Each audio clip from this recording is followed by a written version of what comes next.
I think Biden's age is the number one thing going against him. His age and how he's appearing and carrying himself. And the only reason I say that is, and I'm just trying to make the argument here. In theory, okay, the economy could get better. This could get better. Maybe whatever's going on in Ukraine and in Israel could be solved. Biden can't get younger. You know what I'm Right. saying? Like, really, let's be real about this. It goes back to, don't tell me I'm not seeing what I'm seeing, right? Right. Like, No, you're come right. on, man. He stumbles, he's falling down, he's squinting. It's a bad look. The optics are terrible. So again, inflation economy, huge problem, but in theory that could improve. Any other of these policy issues in theory could get better for Joe Biden. Nothing about his age and his acuity is going to get better. No, you're right. The trend line is important for those other things, right? It's not just the absolute level of inflation Yeah. or immigration today, as we sit here in 2020, early 2024. It's what's it like in the spring and the summer and the fall. And if everything is getting better, then that will help Biden. But you're right, the age is going to go the opposite way, right? So what does he do? Well, I think one thing you do is you make it a choice, because if it's a referendum on Biden, he's probably going to lose. That's why his approval rating is 39 or 40%. People see his age, they see the other issues we talked about, and they're like, I'm not totally satisfied. Someone else, please. But eventually, that someone else, please, which is what you're seeing right now, that goes away. And at the end of the day, most people aren't going to be voting for RFK Jr. They're just not. They're not going to be voting for Jill Stein or Cornel West or whoever the libertarian candidate is. They are going to vote for either Joe Biden or Donald Trump. Like 95% of people. I'd be shocked if RFK, he's polling right now at 9-10%. That's not going to last. At the end of the day, RFK Jr. will be lucky to get 5%. Almost everybody that shows up next November or votes by mail is going to vote for either Biden or Trump. They're going to make a choice. And that's what Biden has to do, is he has to say, look, you may not love me. Yes, I'm old. But by the way, the other guy's only 3 years younger than me, right? But I'm better than him for a myriad of reasons. And he has an argument there. He certainly has things he could point to. And that is what Biden and his campaign have to do. They have to frame it as, it's not whether you love me or not. It's, am I better than the other guy? That's the only thing that matters. And that's the message Biden has to, get through in his campaign this year. But also it could help him to get out there. And yes, Biden, when he was younger, made gaffes. I mean, look, it's not just in his old age that he has said dumb things. He's done that throughout his career. But at the end of the day, to some extent, you got to let Biden be Biden. And is he going to have a flop here or there? Sure. But hiding him away, I just don't think is the best way to counteract it. You got to be strategic about it. You don't want him out there doing, 5 events a day or anything crazy like that. But an occasional interview with an outlet that is maybe not MSNBC or NPR would be nice. Occasional press conference. Let the man be out there and talk about his accomplishments. And here's the thing. People have this expectations matter. So our expectations of Biden at 80 and 81 right now are not particularly high. We don't expect him to go out there and be like, the second coming of Barack Obama in terms of his stump speech. Nobody expects that. Our Eric, expectations are reasonably low. So if he's fine, he will exceed those expectations. that's the thing. I think his expectations are so low that when he goes out and says 3 sentences together, Right. people are surprised about it. Don't you think? I do. And I think that has helped him tremendously. Like in 2020, everyone said, well, he's running the basement campaign because he doesn't go out much. COVID was raging at that point. So he had a legitimate defense, but also it was true that he did not go out and campaign a lot. But when he needed to show up at the Democratic convention, he was fine. In the debates against Trump, he was fine. And I think people looked at that and they said, you know what? He's okay. Like, yeah, is he as sharp at that time? He was what? Is he as sharp in his late 70s as he was when he was 55? Of course not. Nobody is. But again, that is where you go back to making it the comparison, which is what he and his campaign have to pound over and over again. It's not about, do you love Joe Biden? It's about, am I better than the other guy? And if he can prove that he's at least, like, if he goes out and gives a good convention speech in August, if he does end up debating Trump and he holds his own like he did in 2020, that's a win for him. Because Trump's argument is this guy can't do it. He cannot do it. He can't debate me. He can't give a speech. That's essentially Trump's argument. A lot of people believe he's like totally lost it, right? So when State of the Union was a great example. He did a great job at the State of the Union. Republicans started heckling him. He went back and forth. Yeah. Now, look, was that anything outstanding? No, right? But grading on the curve of what people expect for Biden, you're like, this guy's fine. He's got it together enough. Why do you think? I wonder why he's still running. And the reason I ask that, maybe I'm naive, but when he ran in 2020, he was the team guy. Think about this.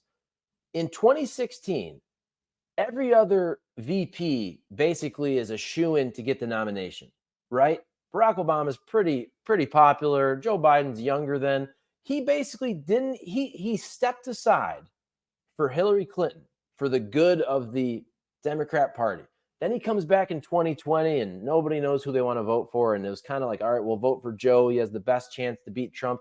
I remember Joe Biden even said this, I'm just kind of like I'm going to pass the torch to the next group, whoever that was, Kamala, Pete. I don't even know who he's talking about. I actually believed him when he said that. Okay, I'll do 4 years. You're going to be old. But now, like, he accomplished, in my opinion, what he was supposed to accomplish if you're on his side. Yes. He beat Trump. Now you're super old. You're clearly losing it. You've become like this guy who's everybody's making fun of.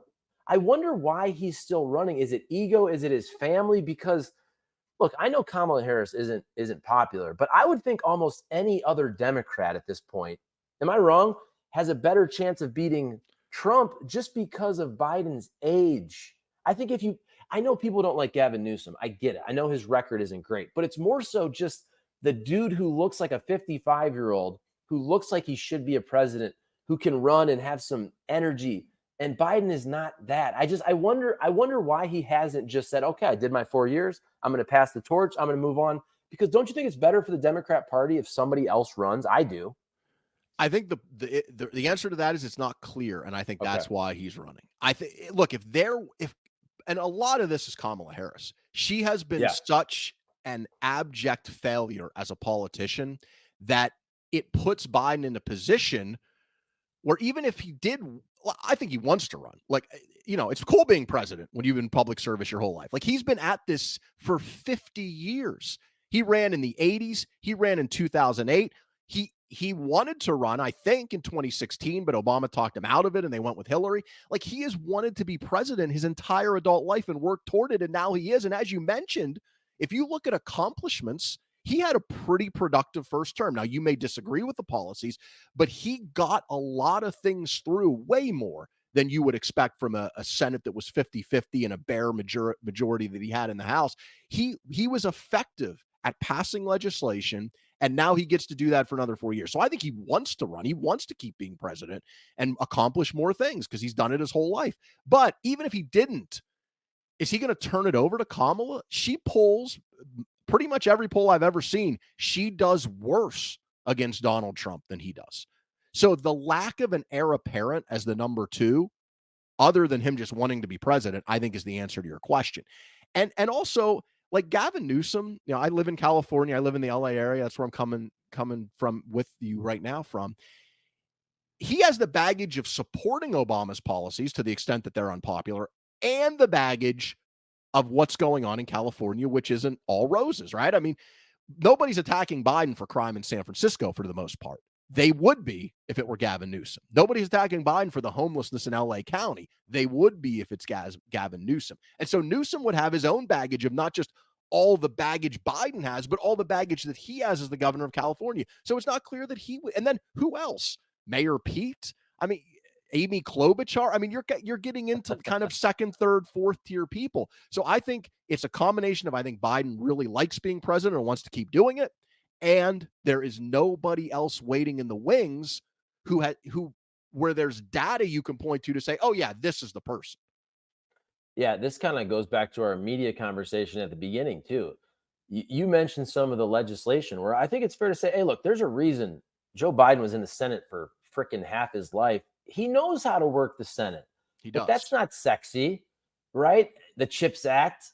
People aren't talking about the CHIPS Act and the Right. infrastructure, the bipartisan infrastructure bill, that budget they passed. He clearly will give and take, and has allowed these folks to compromise. And okay, Ukraine money for us, you get the defense. Hey, we make a deal, but you can't run on that, right? Like, that's not, you and I will talk about that. The CHIPS Act is super important so we It can make is. these conductors so China doesn't run that show. But it's hard to run on that when people are just like, can point to the gas price.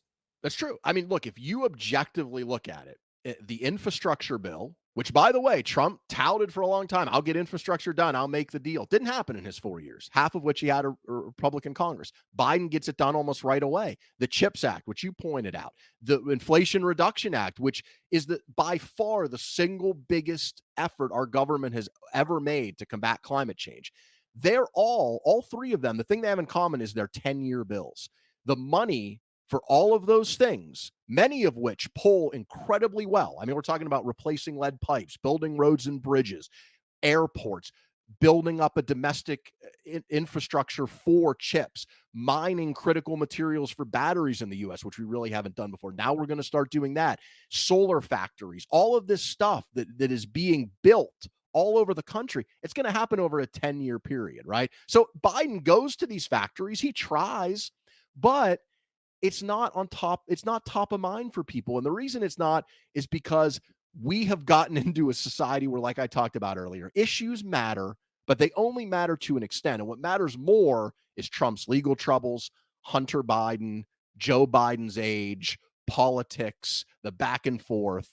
That is what matters more. That is what gets clicks. No, very few people are like, oh, tell me more about the Chips and Science Act. I'd really like to learn about all the great things for our domestic microchip industry. There's like 2 people that think that, right? Most people don't give a shit. Right. And even though the facts though, or what I perceive and what I try to read about, why do we have inflation?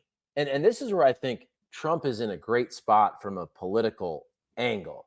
Because if you really do your homework, most people know, okay, COVID, nobody's blaming Trump or Biden for COVID, but the federal government went buck wild in 2020 under Trump and in Yes. 2021 under Biden.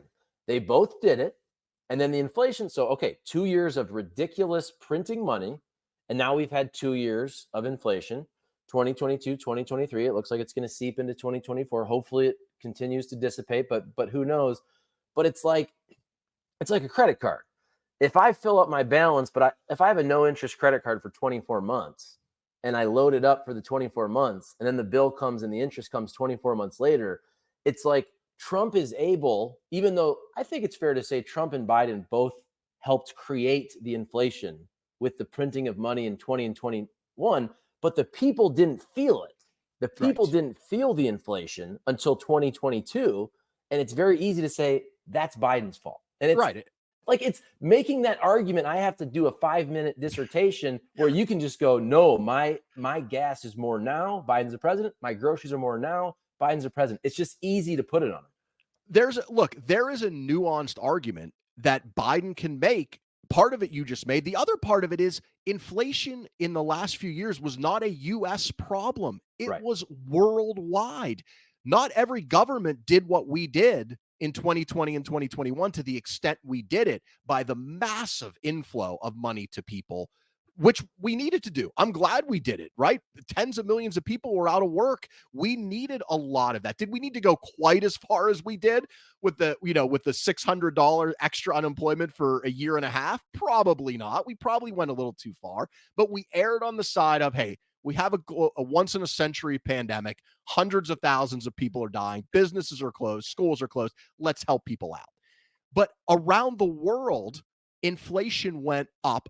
Pretty much every developed country. And if you go look at the inflation rates of the last few years, even with some countries still today that are dealing with way higher inflation than we have, we actually did okay when you look at it on a worldwide basis. What happened was the supply chains got destroyed and everything costs more for a while.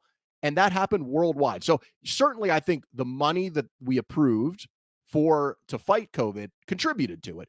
but what shows you that it wasn't just that is what happened in the rest of the world. So that's a nuanced case Biden can make. And he can also say, look, it has come way, way down, which is also true. And he can say, by the time, if things keep going the way they are, inflation actually won't be a major issue anymore. And we've improved it dramatically, and we've done it without a recession. Most economists, if you go back to 2023, 2022, they predicted we would have a recession in 2023. I mean, there was article after article after article that we will have a recession because we're jacking up interest rates so high. And it didn't happen. Now, maybe it still will. Who the hell knows, right? I mean, anything could happen in the economy. But so far, inflation has come way down without massive unemployment. In fact, our unemployment rate has been under 4% now longer than it's been since the 1960s. So this is the argument Biden can make. But as you point out, the problem is it takes more than a 30-second soundbite. And people are still like, yeah, but my grocery bill is 20% higher than it was 3 years ago, which is true. And so it's a tough argument to make. You really have to invest time and energy to make it. Yeah, and that's why I just don't think it's a winning argument. And I'm laughing as you were saying that. I'm laughing because we've had so many political discussions on my radio show this year, and I try to make these arguments. Now, I say this with love. You and I are nerds in the sense that we kind of like this stuff. We like looking this stuff up. But if somebody goes, "Hey, my grocery bill's super high," and then you say, "Yeah, but if you lived in Europe, it'd be 12% higher." They don't Right. care about that. Right. By the way, same thing with oil. No one knows, it's not being broadcast, that we're producing more oil than we've ever produced in the history of this country. Why Yep. is that? Because Democrats don't want to brag about it because it'll piss off the climate change people, and Republicans won't mention it because then they can't blame Joe Biden for high gas prices. So again, when you have, hey, I'm paying $3 a gallon, and I go, we're actually producing more oil than we've ever produced. Nobody cares about that until their gas is $2 again. They don't. Yeah. They don't want to, and that's what I'm saying. They don't want to hear these nuanced arguments. That's why it's easy for Donald Trump to just point to Biden or just say, "Hey, weren't things better when I was president?" A lot of people go, "Yeah, they were." Yeah, absolutely. And I'm giving Biden a lot of advice here for free. In terms of how to run the campaign. But another thing he needs to do, and he can do it because he doesn't face any serious primary opposition. So he doesn't have to worry about winning a primary. He and his team should be focused on the general election. They can make the pivot that a lot of presidential candidates make when you look toward the middle. And for instance, you mentioned the energy thing's a great example. He should be out touting right now, yes, I believe in climate change, and I've passed the best, the biggest bill in history to try to combat it. On the other hand, we need oil right now. And guess who produced the most oil in the history of the country? Guess whose administration that happened under, right? But you're right. He doesn't talk about it because he doesn't want to piss off his base. And immigration is the biggest issue where this plays, because Biden could, and I think will eventually, I think you will see a deal in the next few weeks that will really crack down on the ridiculous asylum process we have now at the border. And it will piss off the immigration activists on the left, and they will be vocal and they will attack the administration. But Biden has to do that because that is how you win presidential elections, with those people we talked about at the beginning, whatever it is, that 10 or 15% of the electorate that can be persuaded. If you seem like you're reasonable and you are willing to look your base in the face and say, you know what, I'm sorry, I'm just not with you on this. I've got to do what I think is best, and you can be mad at me. That will help Biden, because where are those people going to go? Like the hardcore immigration activists, are they going to vote for Trump? You know what I'm saying? Like, he needs to be focused on, how do I do common sense things that 10 or 15% in the middle that's going to decide this election will say, you know what? I may not love Biden. Yeah, he's old. He's not what he used to be, but that makes sense to me. Like, at least he's willing to buck his party's base.